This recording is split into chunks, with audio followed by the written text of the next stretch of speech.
Welcome to Music on the Underground, where I showcase the talent Ottawa has to offer with interviews and music throughout the episodes to hopefully give you some new favorite bands you might add to your Spotify playlist. But I'm not going to waste any more of your time as we're going to get this episode started right now.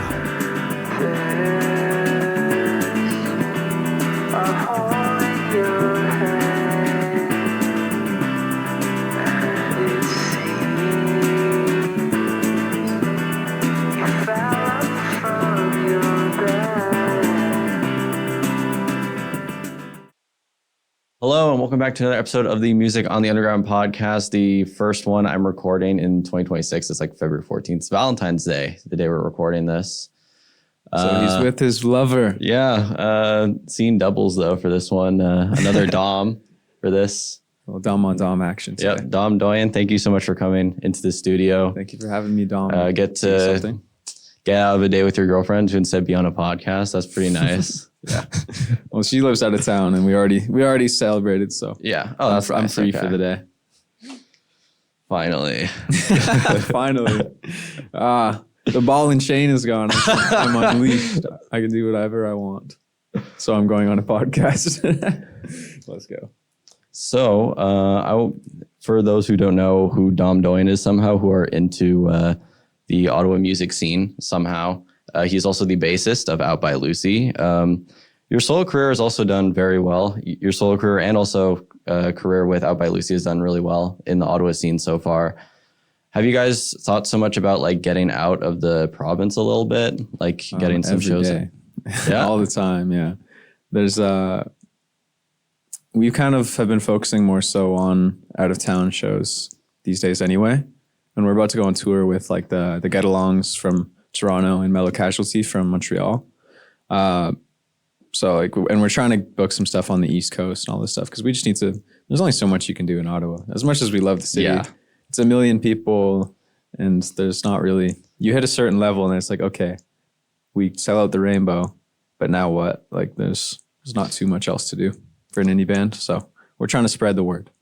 Yeah, you could definitely get like a really decent following. Like, there's a few like artists that definitely got their following in Ottawa, but like you kind of have to an extent, like definitely have to like leave the city, or not even to an extent. Like you got to get out of the city. That's probably like the end goal for an artist here. I know you interviewed Hannah from Fan Club Wallet recently, and I know that they're playing in like Utah. Yeah, they're going all the way all over the U.S. All right, sure, man. I'll catch you in fucking Colorado Springs. What is like the farthest that you've played a show at this point? Farthest you played a show? Probably Kitchener. It's not that far. It's just a bit south of Toronto. How much is that? Like 3 hour? Or no, that's south of Toronto. Yeah, south of Toronto. So I think it's a 7-hour drive. Oh, okay. I've never been to Kitchener. Dude, it was a movie that night. Was it that cool? Was it like just a show, or was it like a festival type thing? It was just a show. Oh, okay. But we played it was called the Yeti Cafe. It's a tiny little spot. But the guy who was working there, we were all really hungry because we had just done that long drive to get there because that was our first stop. So we drove from Ottawa straight there to play that night. And we got off. We were just like, can we please make food? I know the kitchen's closed. And he's like, you guys can go do it yourself, whatever. So we just went and made 24 eggs and took like 3 loaves of bread and just made them all in the kitchen while he was like tending the bar. And we just had an egg feast while the first band was playing. We were so mischievous. It was awesome. Didn't get a pizza or something? Just like eggs? They didn't have any. Like all they had was just what was in the fridge in the basement, which happened to be a lot of eggs. So you just ate all their eggs? All the eggs. And I'm a big egg guy, so I've enjoyed this choice. I probably would have taken it over pizza. So did like the owners or whatever, were they like, what the hell are you guys doing? No, I mean, the owners weren't there. Oh, okay. Well, not the owners. I guess like the managers or whatever. Yeah, no, it was just there. One guy who I think just didn't really care much about the job. So he was just like, yeah, whatever. Go make some eggs. I don't care. So, and he was super cool. I think he helped us at some point. Like we were like, I don't know. We told him to do something. We also ate some of their strawberries and stuff.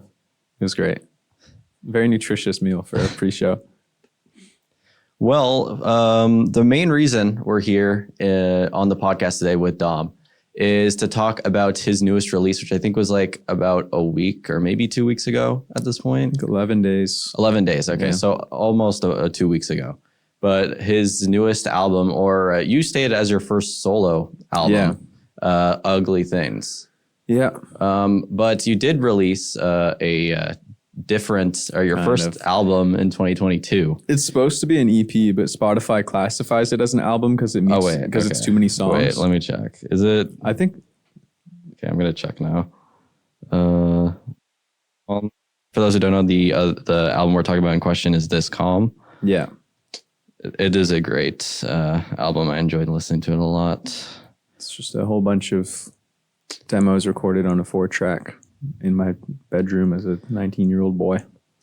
I mean, is it because you consider them demos and like they're not like fully like, is that why? Yeah, I mean that, and it was supposed to be an EP, and technically it's short enough time-wise to be an EP, but I think that the amount of songs that it is makes it into an album as far as Spotify is concerned, which is just like whatever. I just consider it an EP in my brain just because it's only like 15 minutes or something. And it's just rough demos for the most part. Oh, okay. Yeah. It's like, well, it is 7 songs. So like, it's like a short album. Yeah. And that being said, my new album is 8 songs. One more, but it's like 10 if it had one longer. more song, then you would consider it to be an album. Yeah, not quite though. What was like, what do you think is the best song on this? On that one? On this EP? On that one, probably, let me think. The one that I like the most, there's like an instrumental one called My Task Cam that I really like. Oh, okay. I don't know, they aren't really like fleshed out songs for the most part. They're more so just like little iotas, little like concepts of songs that I just captured on the one cassette. I listen to the most is Born to Love. Yeah, that's the most songy one of them all, I think. So. But I guess I can see like with Born to Love as an example, like thinking about it now, it's like it's one of those like songs where it's like saying the name of the song over and over again type of thing. So I guess I can see like the whole like concept of a song type thing, but like you don't really see it as like a full song yet type of thing. Just in my brain, I just imagine it more as an idea that could have been fleshed out. Would you think about doing like a remastered of it type of thing? I've technically done that already. You have? But I can't. I didn't release it anywhere. Oh, okay. Those 2 EPs that I put out recently, I went through and I touched them both up and re-recorded certain parts of them, and even like added new songs to them that weren't originally on them. And they're on Bandcamp and Spotify, or not Spotify, SoundCloud, and some streaming services like Tidal, because I just never released the original versions on there. Because the way it works with the distributors is it's kind of confusing. Not confusing, but if you want to correct something, you can't just like replace it. Oh, okay. So there's no way I would have to release a whole new thing, and I wouldn't be able to like have the streams cross over to the new versions of the songs or anything. Well, I guess that makes sense though. Yeah, but I don't know how worth it would be. Maybe I'll do it one day, but yeah, I mean, like, I think honestly, like, even like if you wanted to do like a remaster of it, I think you should definitely just keep the original. Yeah. Like, even if that was something you really just wanted to like, you weren't a fan of the first ones, wanted to like I think redo them. There are ways that I could like resubmit the songs, but just add demo to the end of the title. So I think I might just do that and then put the actual, like the newer versions of them out. Just because I do like some of them quite a lot. Just don't like the versions of them that are out there, but it's okay. I'm just complaining. Well, one thing I did want to ask also about Ugly Things is about the single you released back in 2024 with like Crooked Frame and Look Twice. Yeah, Look Twice, which I liked the single a lot. Like I thought you did a really good job on it. I'm surprised that it wasn't kind of included on the album. Yeah, it's more. Sorry, is that your question? Is your question? That was the question. I wasn't sure if I was interrupting either. They're more of a standalone thing because like the way the album came about was it started with Let Your Head Down, which I had initially released the demo of on one of my older EPs. And I had made like a new version of that song essentially. And I had another song, Sail, that I had recorded forever ago, like 2022 or something. And I was just going to release Let Your Head Down, the new version, as a single with Sail as a B-side. But then I kept just revisiting a bunch of my like old demos from that time. And at a certain point I had like 8 songs, and I ended up just deciding that it would be better as an album as opposed to singles, because I redid them all within such a short period of time that they have a certain through line in terms of the sound, at least because they're written by me all around the same period of time. And then they were like produced by me, I guess, more recently. And the performances were redone more recently.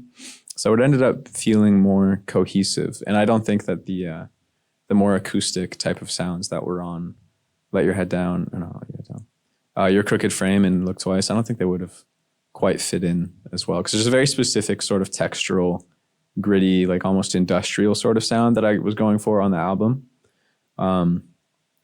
Those ones didn't quite fit the bill, I thought. So I just let them be a standalone thing.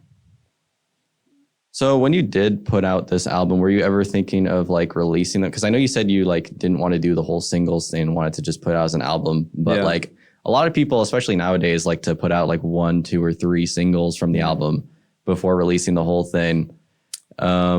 So what do you think? Do you think like we're just releasing the whole album straight up is just like a better strategy, or no? Definitely not. So what led you to choose doing the other route then? I just didn't think about it.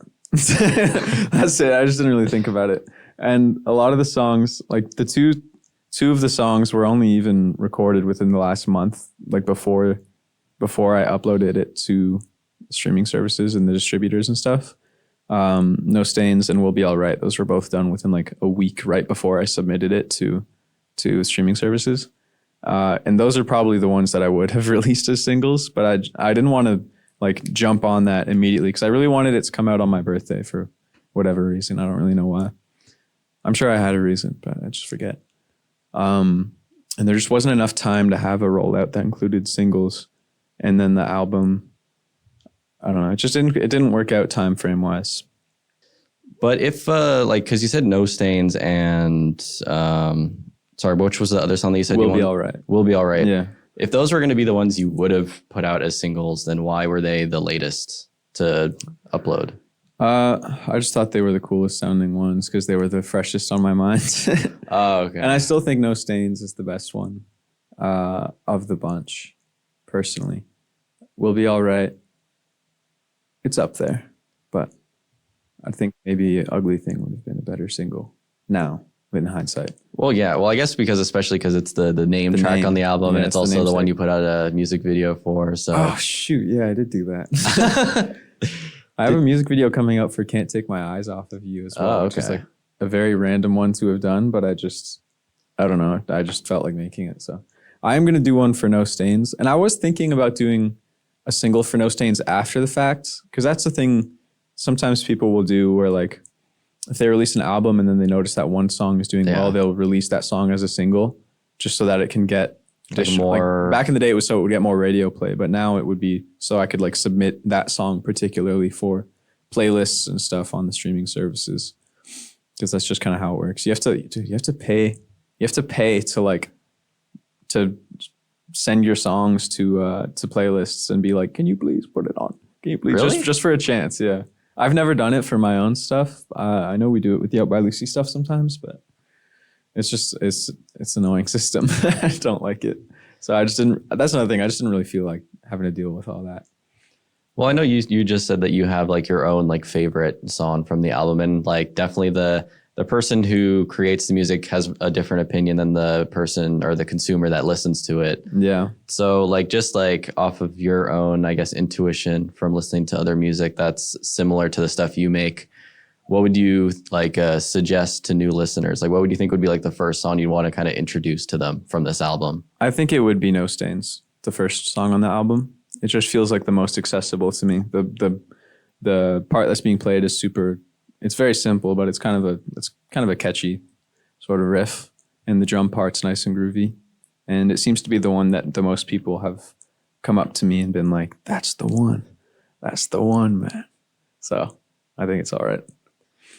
So another thing I wanted to do while we have you here is also just kind of to walk through the album a little bit. So I guess just to get started, since we're already talking about No Stains right now, might as well start with No Stains.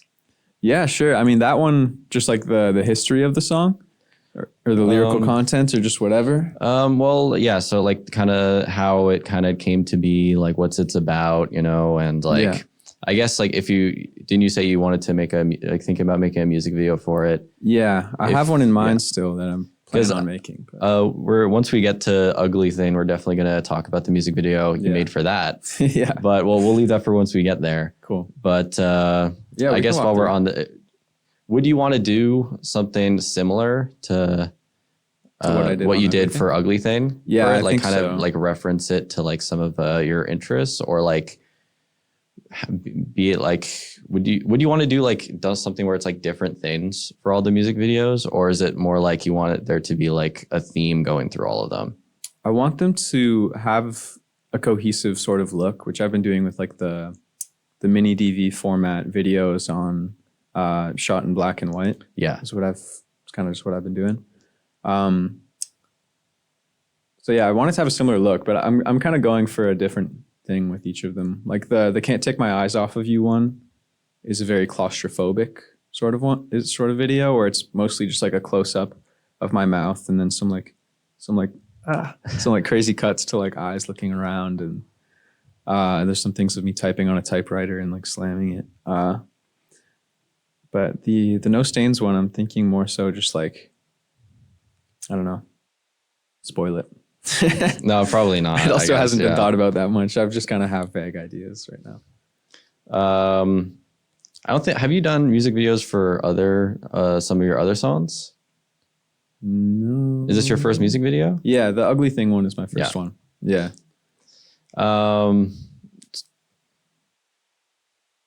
So have you? We can do that walkthrough thing. Sorry. We went off track, but now I want to ask so who did you decide to use? Is it more of like you doing more of the directing, or are you like working with someone for it? It's just me so far. Oh, that's cool. I've never directed anything before any of this. I've shot concerts and stuff before. Like before I was in Out by Lucy, I would shoot their concerts and then secretly use the footage to learn the parts. That's cool. Did you go to school for like in TV or like photography or something? No, I didn't go to anything post-secondary, and I didn't do any of it in high school. But no, I directed it myself, which was very foreign to me. I've never done anything like that. It was just fun. I had a bunch of sticky notes. I lined them up and drew like out a storyboard. I was just bored at work, and I was just like, boom, I have an idea. Because I also, a lot of the footage from that Ugly Thing video was shot in 2023. Oh, okay. Like forever ago. So like the shots of me, all the ones where I'm like in a stone room playing guitar, those are all from 2023. Those are old.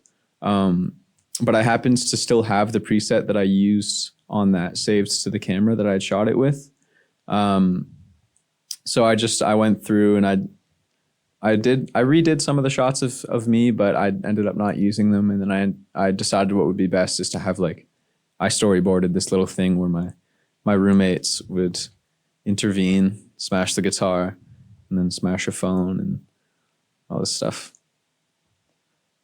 Yeah, I kind of forgot about the fact, just like since we've been talking about the new album, that Ugly Thing and Let Your Head Down were both from the 2023 EP you put out. Yeah, no, don't listen to them though. Those versions. You don't like those? I love those. They're great. The Ugly Thing one is decent.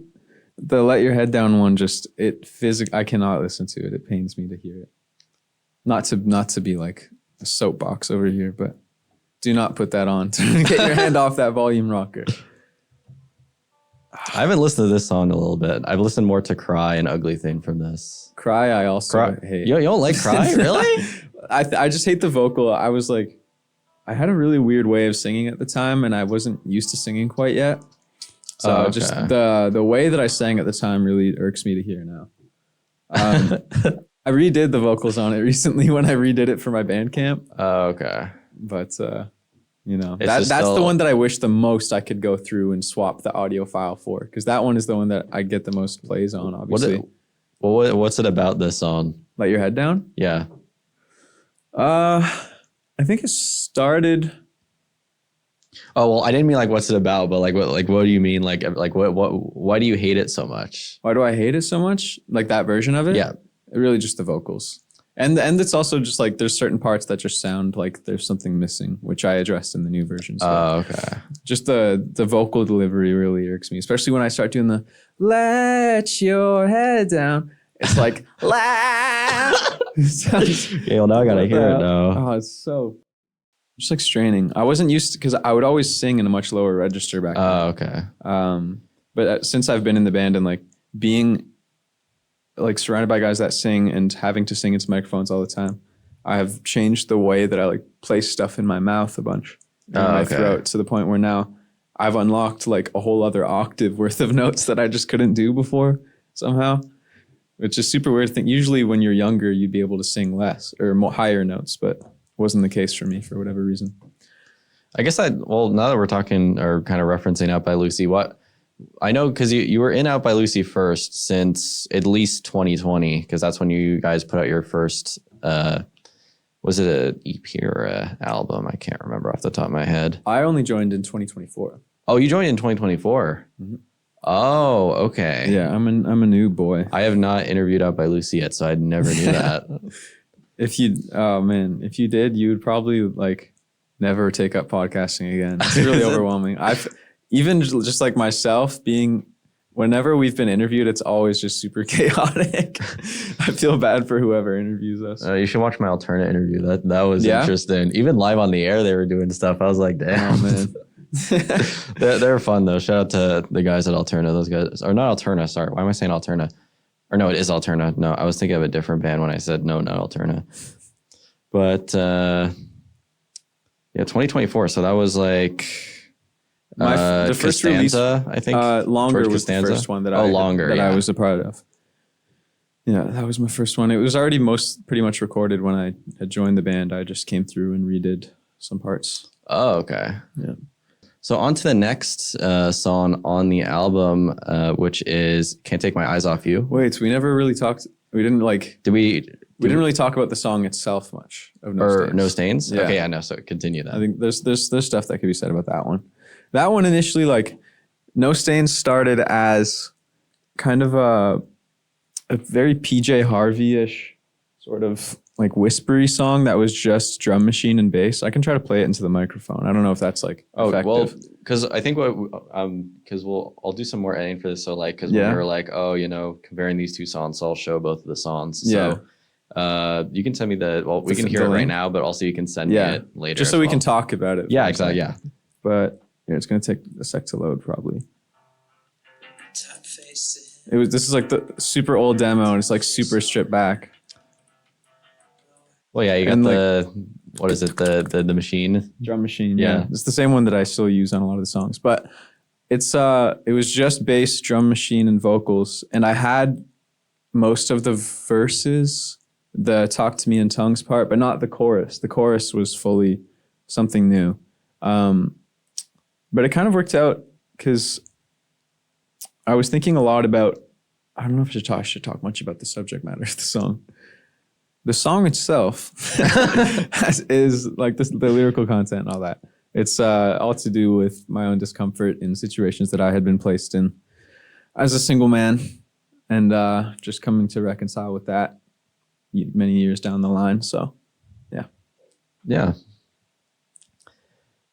And moving on to the next song, though, which we mentioned a bit before, especially with the whole like mentioning the upcoming music video for it, which is "Can't Take My Eyes Off You," which with what you described about it, sounds like it can be a pretty cool music video, especially with it being your second music video. Yeah, it's a little more abstract than the first one. Because well, no, I don't want to talk about the other one yet. We'll leave that till later. But like, because based on kind of what everyone has seen from the first one, I'm interested to see what the new one's going to look like. Yeah.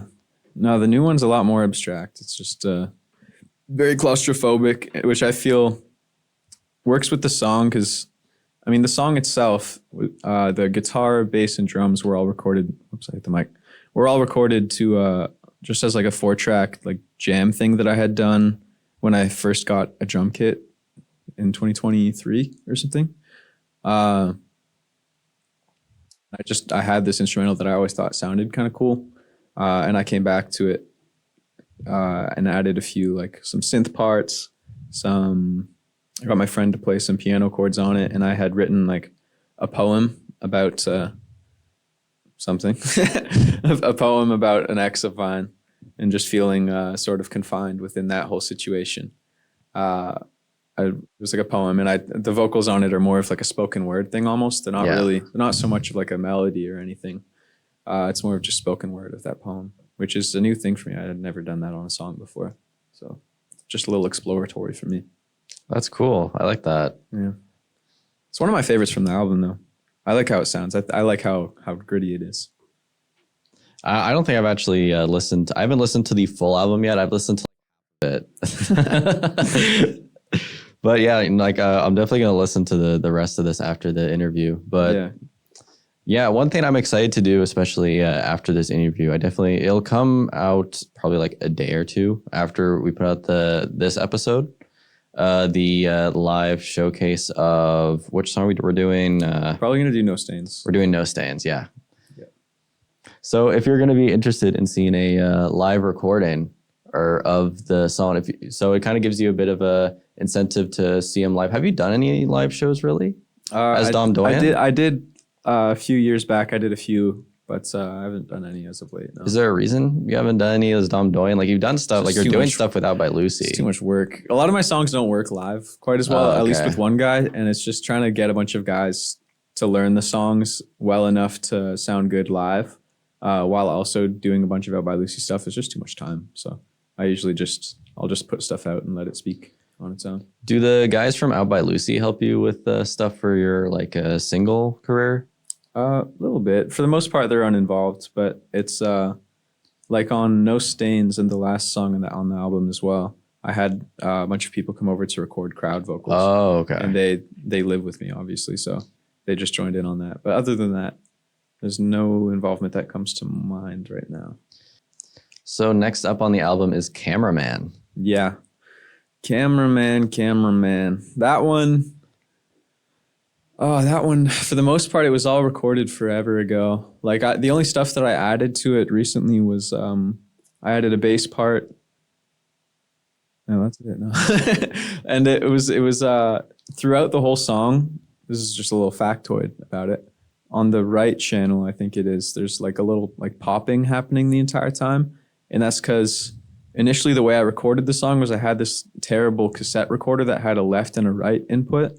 And on the left one, I recorded the acoustic guitar.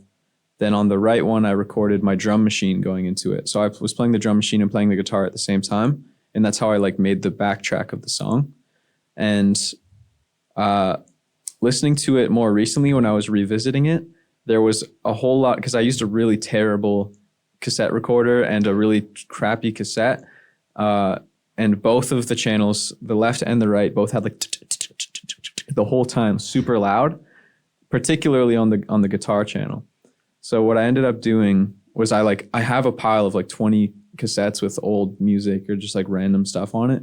And I've listened through every single one, which took forever. I don't know do you know how long a cassette is? It's an hour. Like a full cassette? Oh, yeah. An hour. So I had to listen through all of these cassettes because I didn't label any of them like an idiot because I never thought I would revisit them. So I had to go through, because now I have a better cassette Is player. there any particular reason you were using cassettes for it instead of just like recording it on like your computer and just saving it in like a regular file? I just like the sound of it. Oh, okay. In particular at the time. What is it like?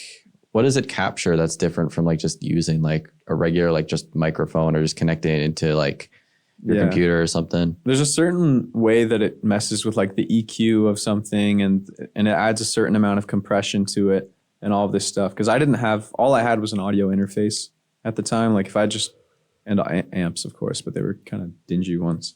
So if I were to just use my interface and the amps and my cheap microphones that I had, it wouldn't really sound good at all. And neither does the cassette, but at least it sounds unique. Yeah, that's true.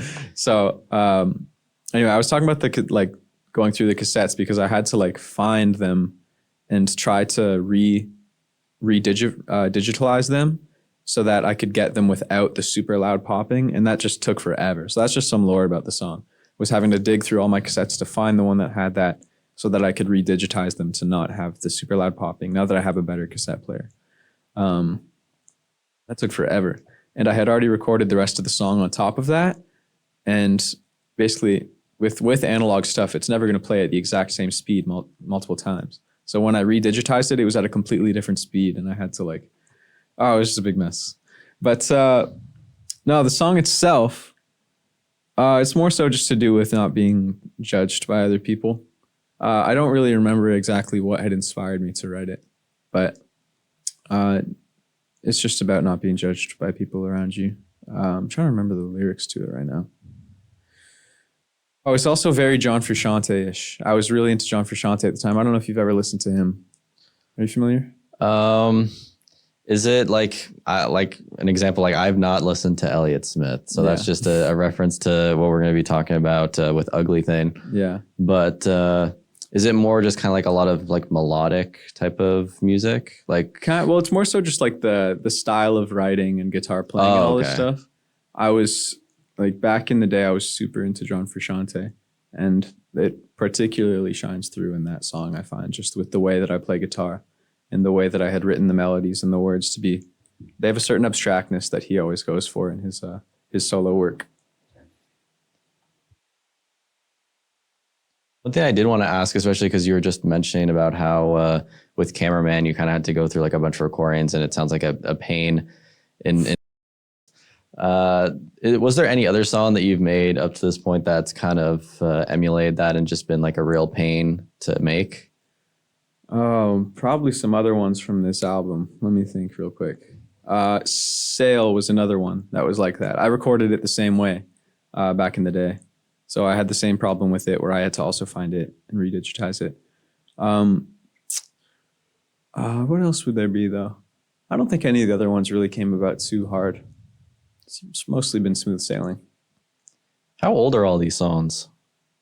They were all written from like the middle of 2022 to the middle of 2023. So they're going on 3 years old, some of them. Is there like, or because like you put out like that other single in like 2024, so you've been like trying to put out music. Was it more of like the reason you put out that single was just so you could like get something out there, but like still leave enough songs so that you'd be able to put out this album that you put out now? Well, it was more so because I had no inkling of even putting out an album at that time. It was more, that was just a song I had written.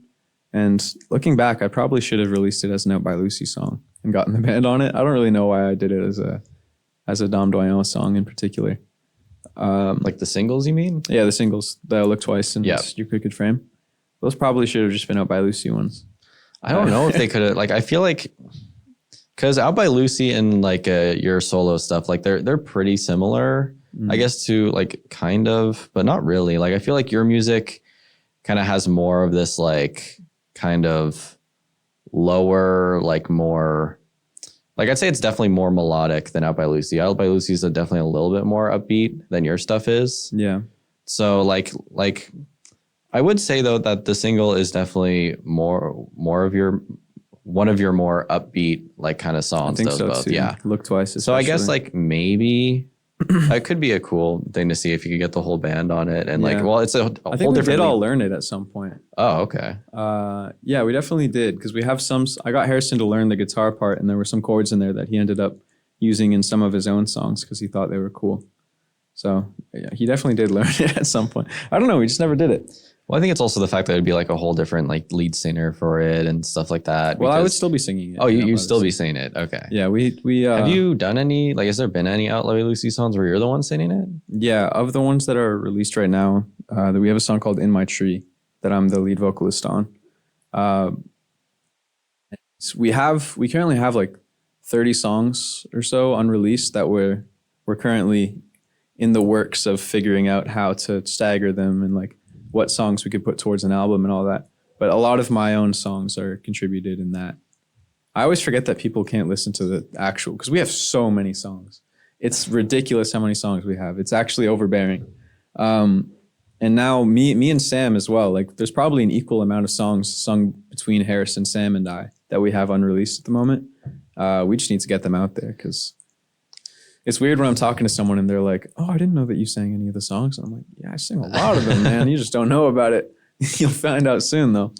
So is it like, do you guys like take like a lot of time to just kind of like figure out which song? Like, so how did you guys? Okay, these are two different questions I'm trying to ask. The first one is like, this is more of an Out by Lucy question, but I guess we're kind of like it's just a. I don't want to ask too much about Out by Lucy because this is about you, but I guess just because we're kind of on this topic, but like in terms of like with Out by Lucy, do you guys just kind of like mass make songs type of thing? Because like well, since for the album we had put out in June, that one it was more like. Some of them were mostly recorded before I was even in the band. Some of them were recorded afterwards, but they were very staggered across like a year or so.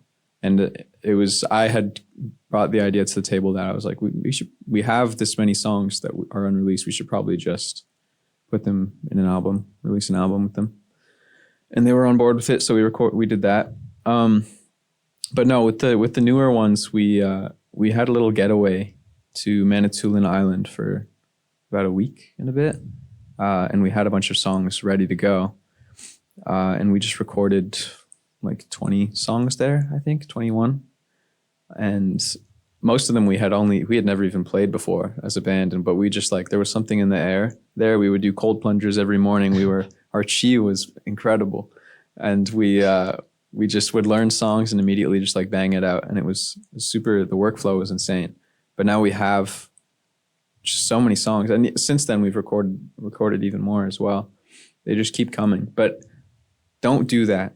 To any musicians watching, don't do that. Because what ends up happening is then you don't know what to do with all the songs. Because you're not going to put out a double album. Why would you? That's such a, at least today, putting out a double album as an artist who's just starting out, it's probably one of the worst things you can do. Because one, who's gonna listen to 30 songs by some band they don't know? Two, who's going to you have to think about streams, because streaming services like singles. They don't care about albums.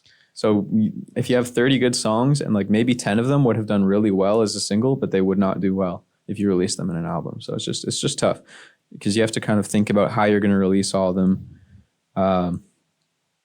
Arduous process. Do not record all these songs at once, and have a more thought out timeline of releases for sure. What you got there? Oh no, because that brought up something in my head. Because like I was thinking about this because like I think probably like the song the album I enjoy the most is probably like 21st Century Breakdown. We're kind of going a bit off topic, but like it's a very long album. Like how many songs is it? It's like pretty much like a double album almost. Like it's like almost 20 songs. Double albums can be great. It's just like if you're a fairly new artist, I feel you have to be very established and very confident to put out a double album. But even if it's like putting out a double album, it's almost like too much music. You know what I mean? Yeah, it can be. There's very few double albums that I care to listen to all the way. Exactly, that's what I mean. Like I don't like. Can you think of any double albums? I can't think of any off the top of my head. The main one that comes to mind is the White Album by the Beatles. Oh, I guess that. Yeah, sure. But I mean, like the only double albums you really see are mostly like greatest hits type of things or stuff like that. Yeah. Which who cares? Yeah. Make a real album. And damn it, I forgot what else I was gonna say. I guess we could continue the walkthrough of that. Yeah. We keep just diverting from that. Maybe it should be edited to have it be more coherent of those parts and then just the other parts. You need little tangents. It can't be too well put together. That's true. Okay, next song. The next song is the first one we're going to be talking about from the 2023 EP, Let Your Head Down. Let Your Head Down. This is the apparent better version. I like the first version. No, I thought it was the good. Better one. But from the creator's perspective, he should know that it is better. No, this one, I just really hated the old version, and I wanted to redo it. Because I saw potential in it, and I knew that people liked it, but I just could not bear listening to it. So I got some friends over. I got Jude Zappola to record drums. I got Renee Hogarth to record vocals. I got Liam Digweed to record synth, and I redid all the other stuff on it too. For the most part, there's a few parts that I just copy and pasted over because I thought they actually sounded pretty good. But yeah, I honestly don't really remember what that song's about, to be honest. I think a lot of these songs came about because of whatever romantic or intimate thing I was going through at the time. I think this was, I know the first few lines of this in particular, where this was like my first time being single in many years. And I had this person I was seeing, and I really hated cigarettes. I mean, I still do, but I had, she pulled out a cigarette after we had eaten food, and I was just like, oh, what? So did it give you the ick? Yeah, a little bit. So not to shit on her, but never show this guy cigarettes. He'll be disgusted of you. Secretly, I won't tell you, but I will think less of you. Fuck, that's terrible. Yeah, no, that song, it was mostly just about that sort of situation, and then I just needed more. It was over the course of a few weeks, things just kept happening, and I would write about different things that were happening. It's not about one thing in particular, really. One more question about how much you dislike the original version. Well, okay, so out of 10, okay, just to kind of dictate what your kind of position is on the original. Like, what would you rate the original out of 10 compared to this one? Assuming that the new one is like a 10? Well, what would you rate, I guess, the new one as well? New one. Best song, I would say probably give it a solid 8. I would like to think. Old one, oh man, I don't even want to put it on the scale. Because the bones of it are fine. I just hate the vocals. I can't listen to it. I don't want to just keep harping on that so much, but man, the vocals just get to me. Right, but the next one on the album is Sail. To talk about. Yeah, that one was busted out in it's like an hour.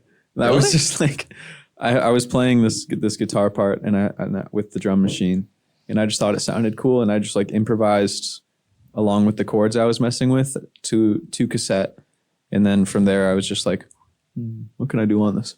I just wrote some gibberish, and I like to think I was just talking with you guys. I don't know if you have spoke to August John before. Oh yeah, no, I've spoken to him. That was one of my earlier episodes. Oh yeah, I think it was one of the first live on location ones I did, and definitely it took me a bit too long to realize how difficult it is to record at the Rainbow, because you can really only do it after the show. Yeah, because you can't do it outside. Empty. There's too many cars. Yeah, and then you can't do it in the venue during the show because it's way too loud, even between sets, which is something I like to do. Is I interview an artist between sets and do that for all the artists. And you use the audio? I did for one. It's the worst episode I've ever put out. If you're doing a text article or something, it's probably fine. Yeah. Audio. I was able to, it's fine after the show. You can do it after the show because people leave, and then you can just do it upstairs in the balcony thing where all the pool tables are. Mm-hmm. But yeah, there was one I did with I think it was for the Next Level event that was happening last year. Okay. And it was a night where it was ZL, New Hires, and Double Experience, and I was interviewing all three of them. And the audio was just terrible. I pretty much just forced it out there. I just threw it out there. No one even listened to it anyway. That's all right. You know what? It's a good thing. It was for the better. I mean, you want to hear it? It's really bad. Sure, yeah. While you're searching that up, I was just gonna say the way that the song is written, now that I know August John, when I came back to that one to touch it up for the album, I was like, man, this one sounds like August John, to be honest. Just the lyrical content. It's what the type of stuff he always does. He's always singing about the sun and the sky and all that stuff. His music's very joyous. It's the most joyous thing. It's very happy. He was at my house recently. He came to Harrison's birthday party. Oh, okay. And we got him down in the basement, and we were like, play it. play it. And he was playing Hey Mr. Sun for us. You guys love that song? Yeah, it's awesome. Yeah, this music's good. Shout out to August John. Yeah. He also recommended me some clip-on microphones lapels. for for like $20 or something. That so I actually have some equipment. I don't have to leech on the college for microphones that aren't good. So that's nice. But yeah, it was it because it was like I was doing like the first episode of like a festival series type thing I wanted to start doing. So like because I want to make like different like types of episodes. So there's interviews, then there'd be like live interviews, and I call it like festival series. Yeah. And then there's the thing I want to start with you, which is like the live thing. Which I don't know what I want to call that yet. But I'll figure that out after. But yeah, there was this one. It's terrible. So it sounds like you had like your Amazon wireless Bluetooth headphones connected and you didn't realize. That's literally the best I could get it. Yeah. Did you use like an audio separation thing to make it just the voices? Well, I tried to, but Yeah. it was just terrible. It Yeah. was just, there was nothing there. Yeah. It was so bad. And then like it was a disaster, the whole thing. Like, and then I was interviewing Double Experience. And then because I was like doing all that stuff with the other bands, I'm pretty sure like the camera like died like about like a solid like 3/4 of the way through the interview.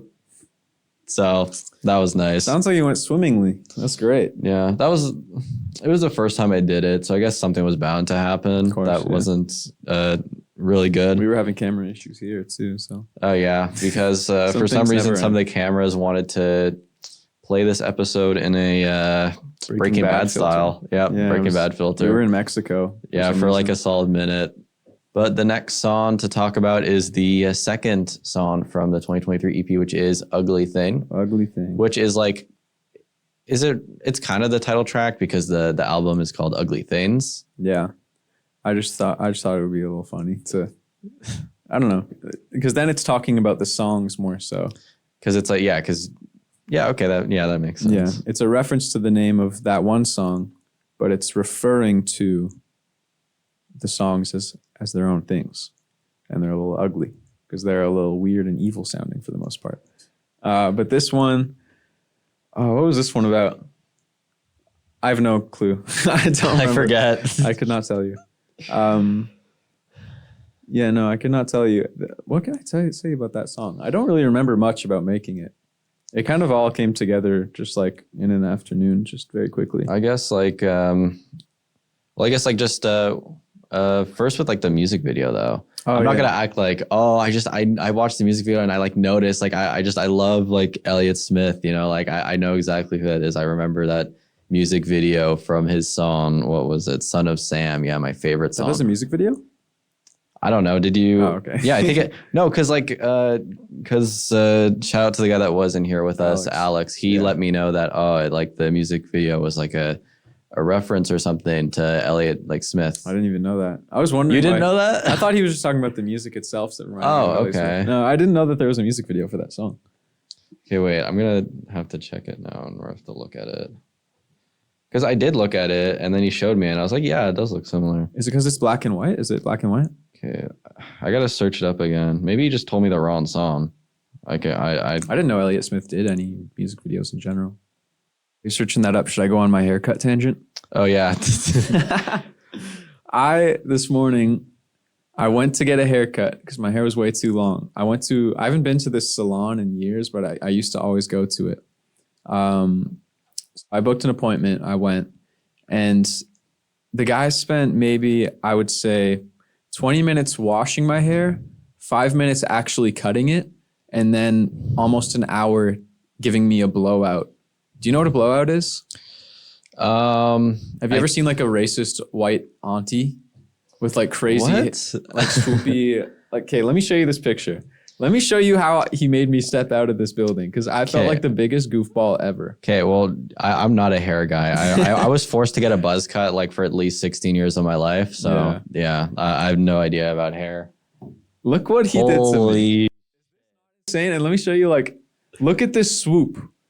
Are you serious? And this wasn't like, you'd think that it was like an old lady that did the hair or something. It was a 22-year-old guy. Maybe like Well, maybe he didn't put any like you know how like sometimes they put in like sea salt spray or something like He add put volume stuff to it. in. It just turned out like He put that. a lot of stuff in. I think that's how he wanted to style it. And I was just like, I couldn't tell how the haircut actually looked because I was just baffled. I was like, really? This is how he styled it? Okay, cool. I go home and I wash it and I try to like style it how I would. And then I realized that it's all messed up. So I was just like, for a few hours, I was just torn whether I should go back or call them because I was like, it is really messed up, but I am about to be on video. And I also have to do an apartment viewing tomorrow and I don't want to look like a weird, like just a psychopath. So I ended up deciding, I called and I got him to redo it and I felt terrible for it, but here we are now. I have a mostly normal looking haircut. It looks, it's a pretty, you're going to have to send me that video because we have to show it to everyone. Yeah, I'll send it to you. It's ridiculous. But yeah, no shade to the guy though. I don't want to rag on him too much. There's no way he's ever gonna hear this. Well, no, he might. I don't know. Yeah, I was. The cut itself seemed fine. It was just like little things that were messed up. Well, I couldn't tell that it was bad because it was styled so differently from how I would ever style it. So I was just like, okay, sure, man. Sorry. Go on. Yeah. Did you go back to the same place or like? I did go back to the same place because I needed it done like immediately. So all right, and they're near my house. So what happened? Did you just like you walk back in there and then it's like you had to like show it to all the other barbers and they're like, what did you do? Well, I think they knew because I called them beforehand, and they had all seen me walk out of there with this ridiculous with this crazy style, and all of them were kind of like. As I was walking out, they're all like, "Wow, it looks good on you," and I knew they were lying. And I was just kind of laughing to myself on the way out. Even the barbers are pulling out the. Oh, I know. And great.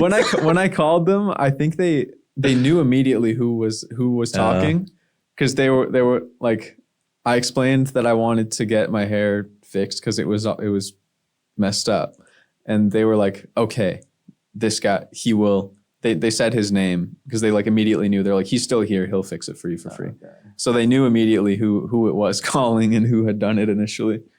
So I was like, dang, okay. My number two times the try. Yeah, it's all right now. 2 times. It's still a little different than I would have liked it, but it's all right. It'll grow back. What is a lot of your like music influence in terms of like for like the solo stuff you do? It's changed with every release I've done, but recently. Like most recently, it's been Damon Albarn, Primal Scream, DJ Harvey. Mostly those. Yeah. In terms of like, is that just more of like just your influences, or is that also just like your music taste type of thing? I guess both. Yeah, it's just what I would happen to be listening to a lot around the time that I was making the songs. Like I think, and what are they called? Flaming Lips. Because I think Damon Albarn and Flaming Lips came, at least Flaming Lips for Will Be All Right. To me, it sounds a lot like them. And I think what happened with some of the songs that I think sound more like different people was I have this like bedside alarm clock that has a CD player built in. And I kept just like playing a CD and falling asleep to it really quiet. And whatever I noticed after the fact, like around the time that the album actually came out, that whatever CD I was like falling asleep to really bled into what I would produce. So like I was falling asleep a lot to Think Tank by Blur, which I don't know. Do you know Blur? Yeah, much? Everyone knows Blur. Okay. Well, I kept falling asleep to Think Tank by Blur around the time that I did No Stains. And I think it sounds very Blurish at least that era of Blur. And then for Flaming Lips, I was listening a lot to Yoshimi, that album, as I would fall asleep when I did Will Be All Right, which I think that bled into that song. So a little secret music trick, I guess. Fall asleep to an album and maybe you'll absorb some of it without really knowing. So is it more about like just kind of like, wait, what am I trying to ask? I'm trying to like, is it more of like what are you like taking? Like what is the stuff that you're getting from like listening to these songs that like helps you make your music? I think it's just the general mood of them, I think, bleeds in, and like the sounds that I feel inclined to use on the songs. Like in Will Be All Right, there's a little a super weird breakdown that comes in after one of the choruses and stuff, where there's just like a boom boom boom boom boom boom boom boom boom boom boom boom boom boom boom. And I think that is very Flaming Lipsy, and it's not something that I would usually have done really. But it just happened to be, that just felt like what I wanted to hear on that song, because that was just what I was listening to a lot at that time and what I was falling asleep to. It felt right to me. So it works, you know. Can last And the album. second last song that we'll be talking about from Ugly Things is Forever Forever. Yes, Forever Forever. This one was initially two different songs. I had bought like an organ. I still have it at my place, but I had bought an organ, which is what's being used at the start. That sounds kind of like flutes. So I was playing. I just had written that part on it, and I just I that those lyrics and those melodies to it, but I didn't really have much. After it, it's a very clear transition of when it goes from one song to the other. It's pretty obvious. It goes from like the organ sounds to a more harsh like Fender Rhodes sounding thing. But all of the stuff in that first half of the song was just the organ, and I added some bass and redid the vocals on it. And the other one, it was initially the demo for the second half of the song, which is like a slightly jazzier part of the song. It was initially just guitar and vocals that I had recorded, and in the background of the vocals, you can hear my brother showering and listening to like some random trap music or something, because my room at the time was connected to a washroom, and he was showering in that washroom while I was trying to like whisper out these lyrics into the mic for the demo. It just sounds ridiculous, but yeah, eventually because I liked these two demos that I had and I wanted to do something with them, but I didn't know where to take them per se. And eventually I just realized that they were both in the same key, and time signature and similar tempos too. So I was just like, there they go, done. Put them together, and that's all that needed to be done. So there you have it. How many demos do you usually end up making? How, like, out of like a percentage of them, would you say that you decide to really turn into like a song? I make a lot of demos, but it's very, very rare that any of them turn into songs. Usually what ends up happening is I just make so many demos, and then later on, I'll be working on something completely unrelated, and I'll just be kind of stumped on what to do with it. And I'll be like, let me pull up the Library of Alexandria that is my Google Drive. And I just like listen through a bunch of stuff, and I'm like, oh, I really like that part. Let me see if I could fit it in here. So I really just, again, I got a little lost. Oh yeah, it was about like just more because like how many demos I know turn into songs? Bands like make a ton of demos before they really decide, okay, just look through them. Okay, this one's kind of cool. We'll work with this and maybe make it into something. Yeah. Just like how it is in your case. There's a lot of stuff that just gets left on the chopping block for whatever reason. But I have taken little aspects of so many of my old demos that never quite made it out of the cutting room floor. At this point, a lot of those songs I just can't really revisit anymore because I've already taken the parts from them. But you know, there's definitely a lot that don't make the cut. Yeah, I was gonna ask something else, but I'll save that for later. Cool. But the last one to talk about on this album is "We'll Be All Right." Yes. This song, how did this one come about? As I said before, I was listening to a lot of Yoshimi by the Flaming Lips, and I think that comes about in it. And initially, oh man, yeah, okay, now it's all coming back to me.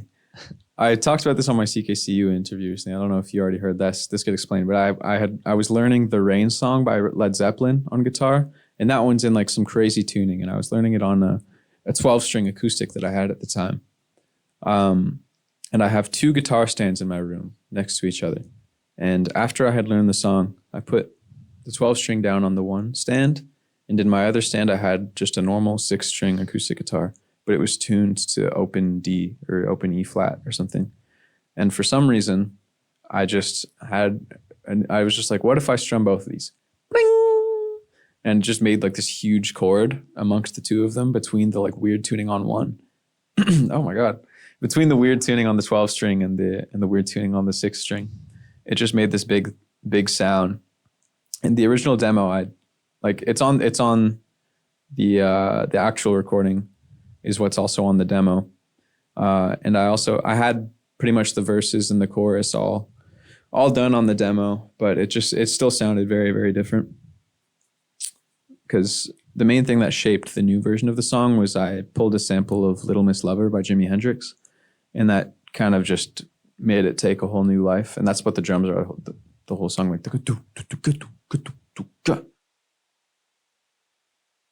that just shaped the whole rest of the song into what it is now. It took on a whole different sound. I ended up really liking sampling drums by the end of making this album. Like I had told you that I sampled drums for No Stains, and that No Stains and We'll Be Alright were the last two songs that I did. They were just kind of like tacked on at last minute. Those because they were so last minute, I didn't want to get a drummer or anything. And I had these drum samples that I was working with, and I was just like, you know what, this is cool. Just use these. Yeah. And it works. I think they're the coolest. I love drum samples. I want to do it more in the future if I do more solo stuff. I don't really necessarily have plans at the moment. I mean, I just put something out, so I'm not really thinking about putting another thing out quite yet. But I love drum samples. I think it's awesome. Listening to Primal Scream and Boards of Canada and a bunch of Damon Albarn stuff. There's so many different cool uses of sampled drums. I've always thought it was super cool. And a bunch of hip hop stuff like Tribe Called Quest, Meth Doom, Dr. Octagon. There's lots to pull from there. Nothing very heavy. So I don't know how much. Like, what would you say? What are your top bands? Top bands? Beatles, Oasis, Blur. It's going to be a lot of British stuff. Okay. Blur? Beatles, Oasis, Blur, Stone Roses. Used to be really into the Chili Peppers. Were they too extreme for you? It's just like some of their stuff was like, there's too much stuff here. It's more so just you get to a point where you really don't like Anthony Kiedis to sing. Okay. Yeah. I love John Frusciante's solo stuff though, the guitarist. It's not a band, so I'm not including it in the list, but I think you can include solo stuff. Oh man, this would there be then? I'm so bad at being asked this question. Well, like it's really hard to say your favorite bands unless it's like, I mean, some people have like specific stuff, but honestly, I usually just refer to like what my stats are. Yeah. Because like, honestly, my favorite bands like change a lot. Exactly. Yeah. It's an ever changing thing. Like, what are my top bands? Let me check my Discogs. Oh, you're checking Discogs for that. Do they have like a? Not like listening. You can't. No, listen well, you can't listen. It doesn't. I've been really liking Ben Queller recently. I don't know if you've ever heard him. Ben Queller. He's kind of like 2000s, 2002 indie type music. Blur, Ben Queller, Brian Eno, Chemical Brothers. Oh, I should have mentioned them earlier as well. I'm just going through my Discogs and naming stuff right now. How much physical music do you own? Too much. Well, I could already tell from the cassettes that, this guy is, he is a like vinyl guy. You know what, though? I'm a CD guy. Oh, yeah. I don't really care much. Should be. Cassettes, like in terms of buying albums on cassette, I don't think I would ever really do it. It's not like worth it unless you're fickle. Collecting. They fall apart so easily, and you can't really thrift them. I got because August John. I know he has cassettes. Yeah, he brought in a cassette for, I can't remember which one it is. I gotta check now. I've seen it at the Record Center. I really wanted to go to it might be I think it's the blue one. I'm gonna get something from my bag real quick. But what is the record store in Ottawa where they sell a lot of the Ottawa music? I can't remember for the life of me what it's called. It's either the Record Center or Compact. It might be Compact is what I'm thinking of. You were talking about August John giving you a cassette. Here's a CD for you. No way. That's awesome. Yeah. I remember when Out by Lucy, when you guys had your release show for when you guys put out all the CDs, I was begging Jordan to get me one. Really? We're making more now, finally. Yeah. Jordan didn't end up getting one for me because they were everyone leached for them. It was okay. Yeah. I did not expect. We got 50 And 50 was not enough. No, I thought that would have been plenty. I was worried about having to bring in them terms of home. like the indie, like Ottawa music community, you guys are like one of the biggest ones. Yeah, and I guess people really like CDs right now, which I mean, I do too. It's completely valid. I love CDs. I feel like I don't know. Okay, what are the pros and cons between like vinyls and CDs? I think for CDs, okay, vinyls have more life, I think. I would say that vinyls have more life, but the problem is with vinyls too is they can also be fragile. They can be fragile. They are very expensive. Yeah, is my main deterrent. Yeah, that's the main thing. Definitely. And having to flip it over. I mean, it's good in a way. I enjoy the experience in a way. But what I like about CDs is like my CD player, I have like a rotating CD changer in my setup. So I'll just like have a rotation of 5 CDs that I really like at that time. And I'll just like let them play softly and switch amongst each other. I think it has it's the easiest to preserve. It's the easiest to bring with you and not have break.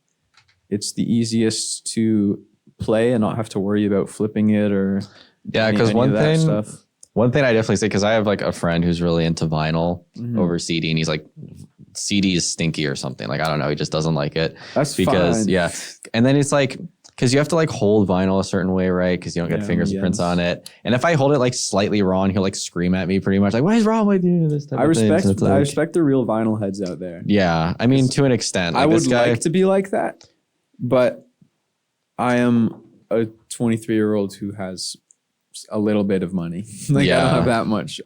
Maybe if I lived at home and didn't have to worry about paying rent, then I would be more inclined to buy vinyl. But as it stands, CD, it's standard like $10 an album. It's just like, I mean, that's fine.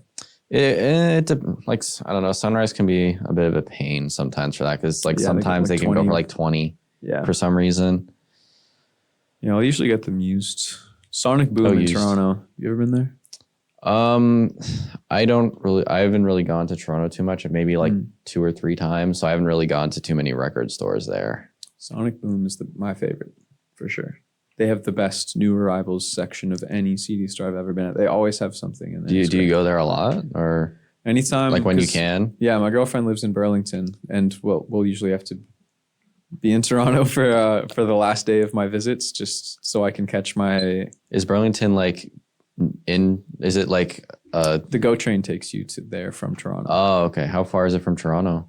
On the GO train, it's like an hour and a half. Okay, I mean, that's pretty far. Yeah, but like when I'm trying to travel back home, we spend the day in Toronto, and we always stop at Sonic Boom and spend way too much money.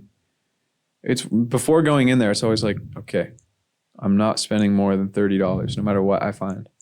And then you find probably like 8 albums that you really want. And there's always stuff that you want there. It's ridiculous. And then you just kind of have to look up at your girlfriend and be like, please. Sorry, I gotta do it. I'm sorry.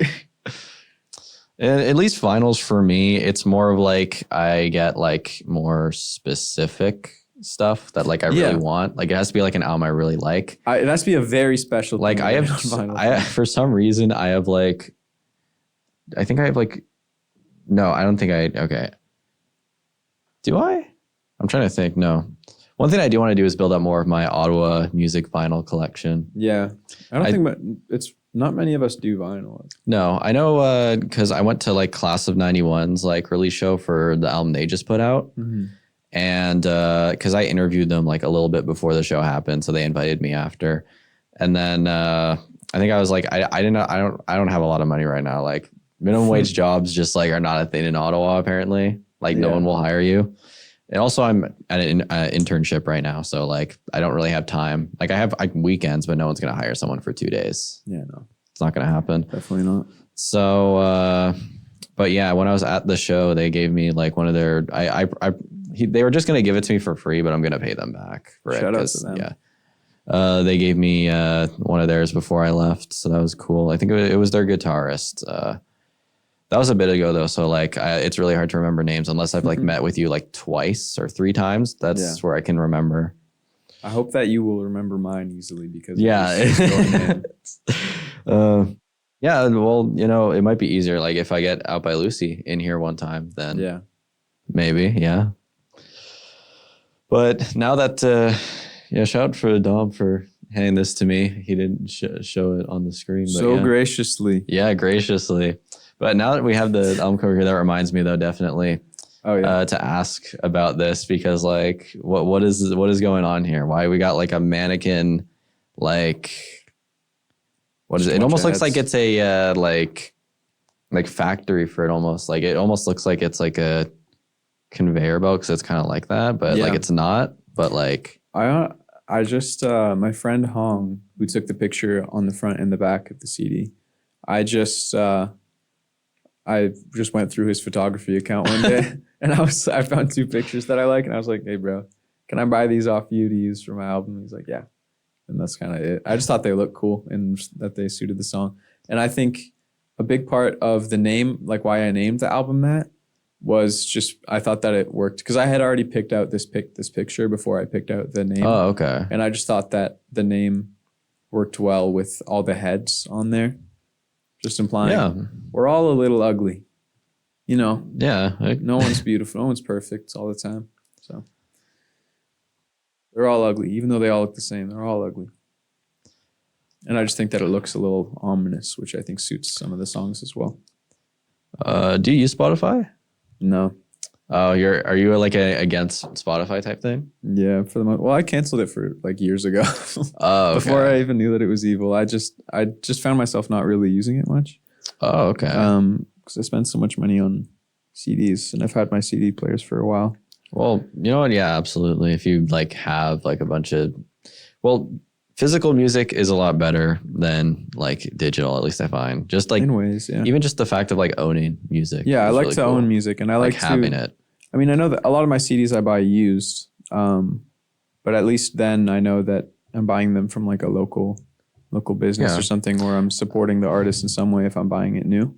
I think like with new, it's like, I think that it more matters with some of the smaller artists in terms of like, because like. Yeah. Especially for smaller artists, you have to take into account that they might not make as much music from stuff or as much money from stuff like merch or whatnot, right? So yeah. Have you thought about making merch? Because I don't think you've put out merch, have you? Not for my solo stuff. I was debating it because like in the CD, like in there, I had made like a stamp for the label on the CD itself. My girlfriend made it. I didn't make it. Yeah. I shouldn't steal her valor, but I was trying to think I could probably do something with that, like T-shirts or something. That but could it feels definitely very be small. something. Yeah, it's like it's a logo type thing. Yeah. What's the thing on the left side supposed to be? It's a bird. It's like supposed to be a dove, I think, right? If you look on the back of the CD, like the picture with not of the CD itself, but the picture of the skeleton on the back, it's just the bird that's in the bottom left of that picture. Oh, okay. Yeah. It's not a dove. It's not anything cool. It's just a seagull. Yeah. Shout out seagulls. Shout out seagulls for just kind of being here. I've always wondered, like, what the hell are these guys like? Where did seagulls even come from? Like, exactly. They're just so you ever like. Seen a baby seagull? I've not seen a baby seagull. Exactly. Before. You ever seen a bee seagull nest? No. Exactly. They just spawned in, like. Yeah. Just here to steal our bread. Pretty much. And also make for pranks where you just feed them laxatives on the beach. Oh, terrible. Terrible. That's just evil.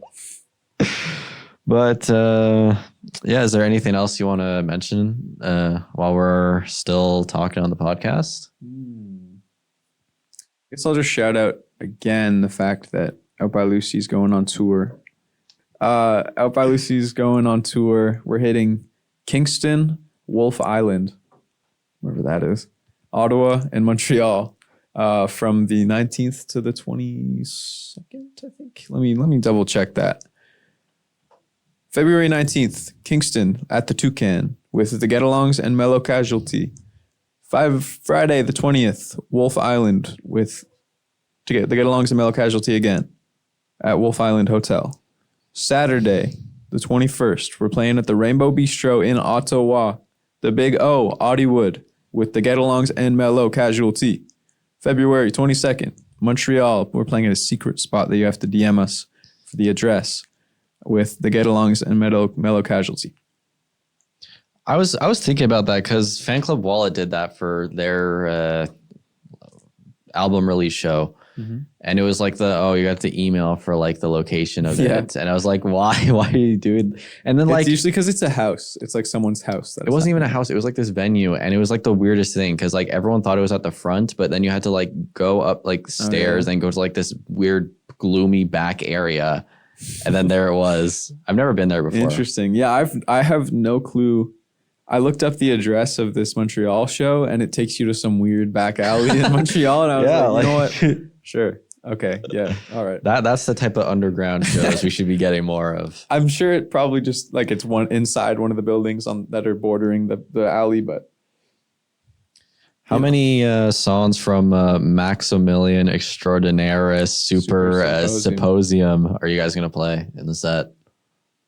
Probably longer. Probably Do You Want to Get High? Probably Straw Bale.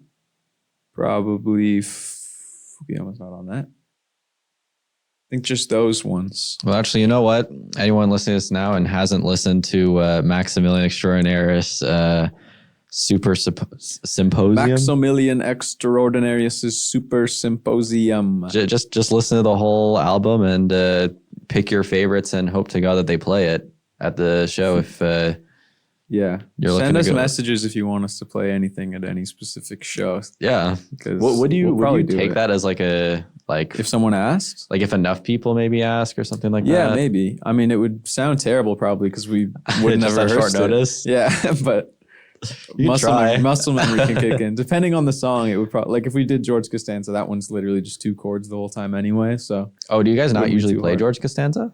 No, not really. Really? Because you know what? It's tough. Wasn't that one of your singles too? Yeah, it was a single. It's tough when one of the crowd's favorite songs is a song that the band does not want to play. Oh, yeah. And we're not like contractually obliged to play it. Well, like no. how bands back in the day, like Radiohead playing Creep or something, and they hate it. Well, I think like they stopped playing it for a while. Yeah, they don't play it anymore.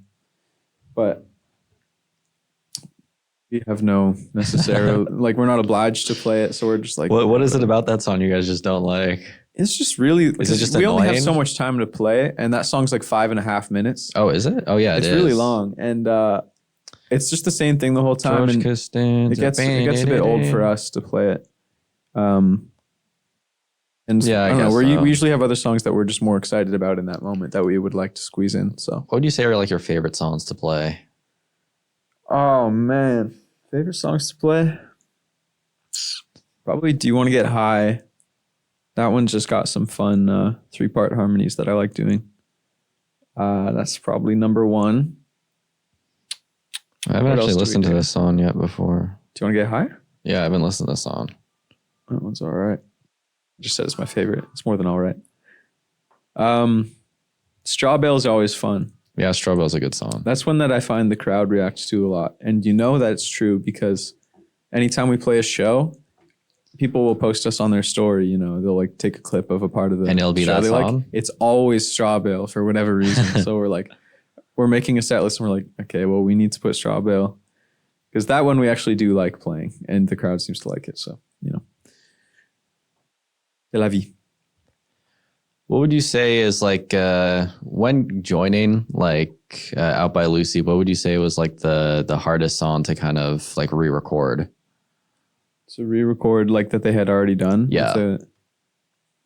The only ones that needed to be redone were George Costanza and Longer. So, and those are both really simple parts. So it was honestly, it wasn't much of a thing. And those are the top songs on Spotify. Well, actually, George Costanza's got a little bit less than Fukuyama. Yama. Yeah, there's Oh well, no, there's a Prestone and Coca-Cola as well. It's got more actually. But Longer's number 1. Longer did really well. I remember when it came out. I was like, yeah, that one kind of exploded a little bit. Yeah, that one did pretty all right. It was a pretty easy slot in for me when I joined the band because I was already good friends with them and I already knew how to play like pretty much all the songs. That's cool. It definitely took me a while to learn how to sing in a live setting and everything, and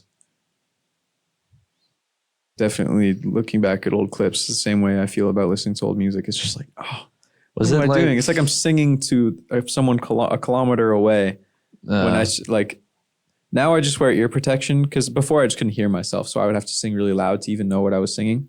But even then, I would still be out. But now, if you just wear ear protection, at least I find you can like if you plug your ears right now and you talk, you can hear the resonance of whatever note you're speaking in your head really well.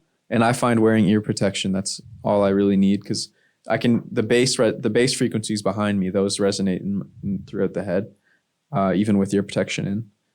And your head is vibrating the notes that you're singing, so it kind of serves all the purposes I need to be able to perform as well as I should. So was Without by Lucy the first time that you actually started doing like performances, like type of thing? Not quite. No, I was in a band called Plumes beforehand. It was short lived though. Plumes, like a plume of smoke. Oh, plumes. Or a plume, like a feather in French. No, it was pretty short lived though. I was the bassist in that band as well, and me and the other guy would the guitarist would switch. Like he'd do vocals sometimes. Sometimes I'd do vocals. We didn't have like a set lead guy per se. Is there still like the Instagram account out there somewhere? Yeah, I think so. It's Plumes XP, like Plumes Experience, but we didn't have letters in it, so it should be there. The profile picture is like a purple swirly. Like Plumes, like PL 00 or PLUM? PLUM. Oh, yes. okay.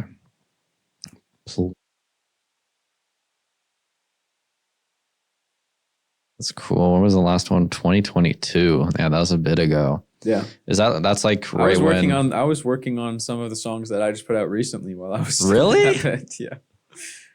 Yeah, so this is when like right when you pretty much put out your solo stuff, or was it like right after you left the band type of thing? It was right after that band pretty much fell apart that I put out my first solo EP. Yeah, and the last post was literally a show Without by Lucy. That's funny. You know what though? That show, the day of Out by Lucy pulled out because they all got COVID. Oh. Except Sam, the guitarist. He showed up and just played a solo banjo set. Oh, okay. It was the silliest. I mean, it wasn't like bad by any means. It was great. It's just like I would never have expected him to do that, knowing him now, to just be like, oh yeah, I'll just do my banjo thing. Like I thought it was so funny, and I didn't really speak to him. I didn't know the band really at the time. Well, I think it's probably because that show they were more of like, was it you opening or was it him opening?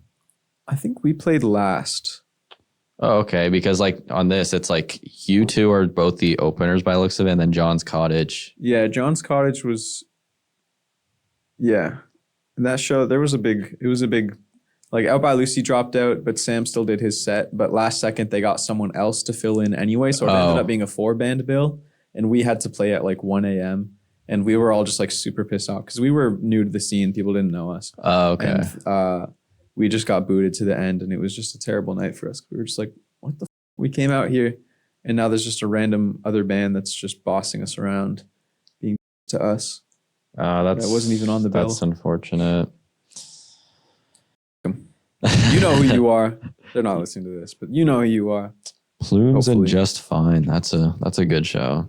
That was both of our first shows. Oh, seriously? Yeah, our first Just Fine rehearsed at the same place as us, and they were trying to set up a show, so we. So you just jumped in with them? Yeah, they asked us if we wanted to join because were like booking that show, and we were like, yes, bro, please. So that was our first show, and it was their first show as well. They're great. That's awesome. But yeah, they also. Well, no, that wasn't. I did look at this. That was a while ago though. Now, because they put out a newer album in August in the summer, right? of this past year. Yeah. But yeah, they're a good band. I definitely just recommendation while we're talking about them. Just Fine. I recommend go check them out. I haven't gotten to see them in a while, but they're always great. Yeah, I've been I want to see like as many people as I can in the Ottawa scene when I go to shows. Like I want to kind of like check down bands type of thing. Yeah. Who's your favorites recently? Of Ottawa bands? Yeah. I think honestly, out of all of the musicians I've listened to like the most over the past like year and a half, I've been listening to Ottawa bands. It's been you.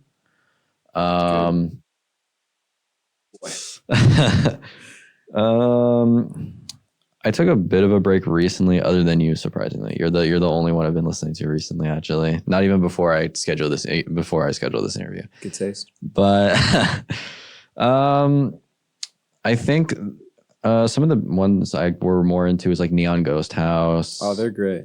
The New Hires. Ooh, wait. What are they? I saw them a bit ago. Also Fifth occasionally. I like to listen to Civilian. I've never actually listened to them, but Mars Aspen's a really good listen. Oh, damn it. Is that a song of theirs? No, Mars that Aspen is she's her own artist. Yeah. Oh, okay. Motherland, I love listening to as well. Those guys are awesome. There's a shoegaze band called Apostle Bird that I'm friends with, and they're Apostle supposed Bird, to start yeah. putting out songs soon. I think I saw them. Probably. Well, I didn't see them, but like I helped them record the drums for their singles that they're putting out soon. I don't know what the status is on those right now, but yeah, no, I did follow them they did because the I try drums at my to. place. So they're gonna put out music soon. Mm-hmm. I'll keep that in mind. Cool shoegazy guys, and the front man is the guy who did the pictures for my album, Hong. Oh, seriously? Yeah. That's cool. There you go. Shout out to Apostle Bird. Make sure to stay tuned for them when they release some stuff as well. Yeah. You know who's great and local that people need to listen to more? Who? Jude Zappola. Jude Zappola. He's incredible.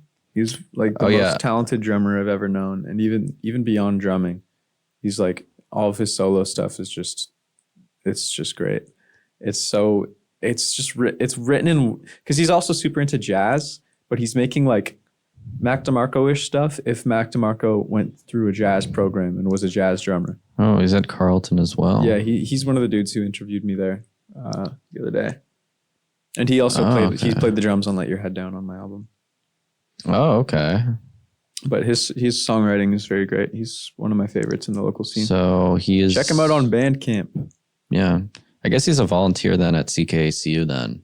If I think use that. I don't think he was, he actually like runs the program. He doesn't run it. He's like a volunteer is what I mean. Like he's like, because it's like a community run station. So all the people that are on air are all volunteers. Yeah. I'll have to, because I apparently haven't followed him yet. So I'll have to. He's great. I think he just put out some stuff today. Oh, he did? Yeah. Okay. I'll have to go check that out then. I think. Don't quote me on that. Don't quote me on that. Oh yeah, it was. Oh no. Well, also Steady Rain's a really good listen as well. I went to a lot of Hot Skin show actually. I just kind of realized I've gone to like 3 of them. That's all I've got for you. I don't know. I mean, I guess I already did my ending card with. Yeah, we did our we like ended it and then we were like, you kind of kept going a little bit. But yeah, That's thank you so much, Dom, for coming into the studio and talking a little bit with me about for having me, ugly Dom. things. Thank you also for the CD. I appreciate that a lot. No problem, Dom. Do you have a CD player? Yes, I do. Okay, good. CD player, vinyl player. I gotta get a new vinyl player though, because the one I got is like one my dad bought online for like $20. Go to the record center. They got good stuff. Because I have like I don't know, because I got like an $80 like Sunrise gift card for like Christmas. Did you get like a suitcase one? Suitcase record player, like a Victrola? It's like one of those like trying to look like it's got like this garbage wood on it and stuff like that. Yeah. You know what I mean? Like it's just like it's trying to look like it's really, nice and stuff, but it's not. Like none of my records play well on it. Yeah. Like it'll skip songs and stuff like that when they're completely clean. So it's just like, I give up. I gotta get a new one.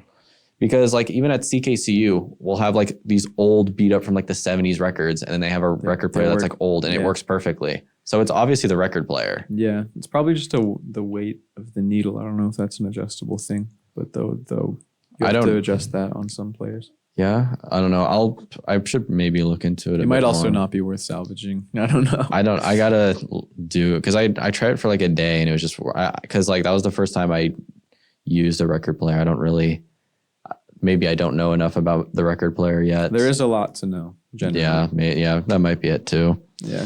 But yeah, before we diverge into another conversation, cut it. Thank you so much for coming on the podcast, and make sure to stay tuned for all the upcoming episodes on the podcast, as well as Dom Doyon. As again, make sure to go give Ugly Things a listen. on whichever streaming platform you listen on. And yeah, thank you so much for coming in, and thank you all for watching and or listening to this episode of the podcast. Cheers. Kill me, God, kill me, kid. No stain, son.